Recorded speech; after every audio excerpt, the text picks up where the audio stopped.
Major Dingdong Dantes, ang ating ambassador sa Panatag Pilipinas. Sana dumami pa ang katulad mo na patuloy na tumutulong sa Panatag Pilipinas, nagbo-volunteer at tumutulong sa lahat ng mga Pilipino. Palakpakan po natin siya.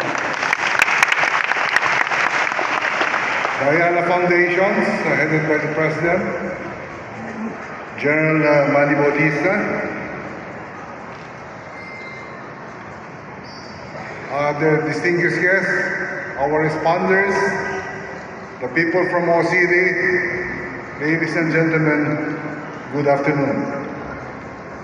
On behalf of the Office of the Civil Defense and National Disaster Risk Reduction and Management Council, I welcome all of you to the official kickoff of the National Disaster Resilience Month 2025.